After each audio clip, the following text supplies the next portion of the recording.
उद्वेति सुभग इत्यस्य सूक्तस्य मैत्रावरुणिर्वसिष्ठऋषिः सूर्यो देवता त्रिष्टुप्छन्दः जपे विनियोगः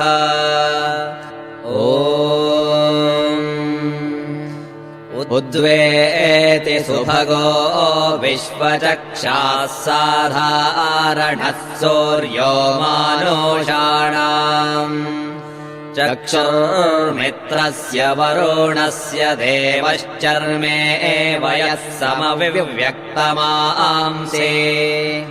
उद्वेति प्रसवेता जनानाम् महान् केतुर्नवः सूर्यस्य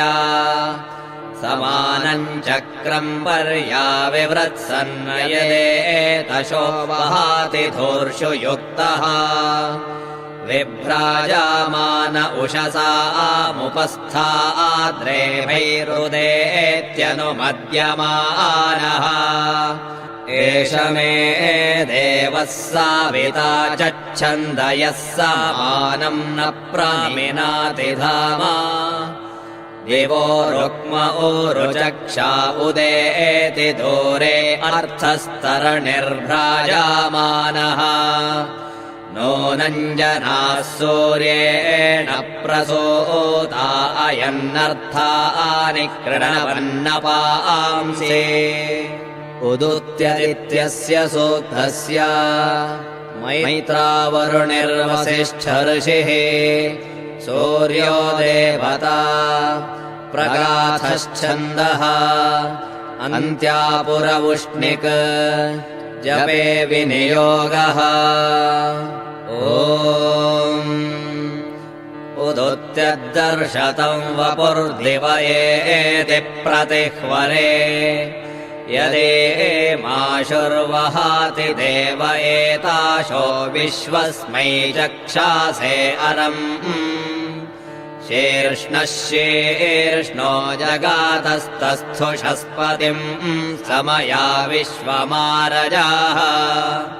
सप्तस्वसारः सुविताय सूर्यम् वहन्ति हरितो रथे तच्चक्षुर्देवहीतम् शुक्रमुच्चरात् पश्येम शरदः शतम् जीवेम शरदः शतम् ॐ शान्तिः शान्तिः शान्तिः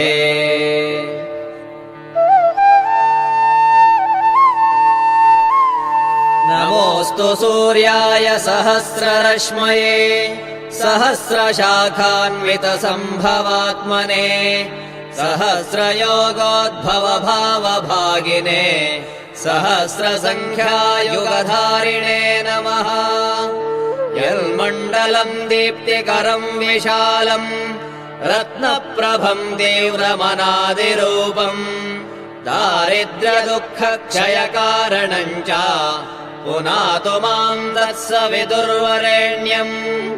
यन्मण्डलम् देवगणैः सुपूजितम्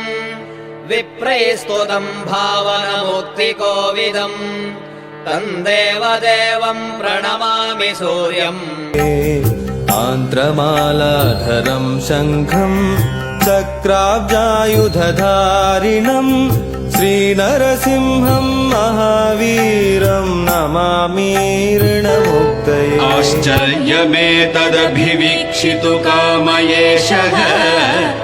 राज्ञा सहैव निरगप्रथितः प्रभावः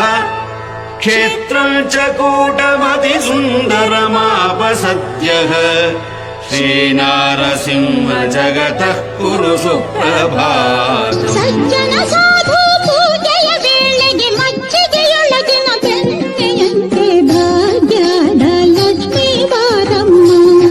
काशितय्येन च भूर्भुवः स्वः पुनातु माम् तत्सवितुर्वरेण्यम् यन्मण्डलम् वेदविदो वदन्ति गायन्ति यच्चारणसिद्धसङ्घाः यद्योगिनो योगजुषाम् च सङ्घाः पुनातु माम् तत्सवितुर्वरेण्यम् यन्मण्डलम् सर्वजनैश्च पूजितम् ज्योतिश्च कुर्यादिह मर्त्यलोके यत्कालकालाद्यमनादिरूपम् पुनातु माम् तत्सवितुर्वरेण्यम् यन्मण्डलम् विष्णुचतुर्मुखाख्यम्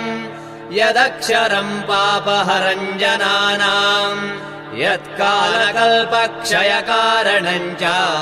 पुनातु माम् तत्सवितुर्वरेण्यम्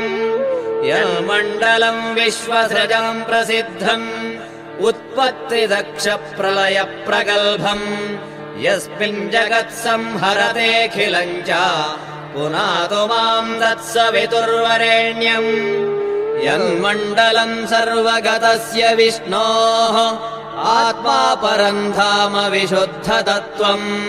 सूक्ष्मान्तरैर्योगपथानुगम्यम् पुनातु माम् तत्सवितुर्वरेण्यम्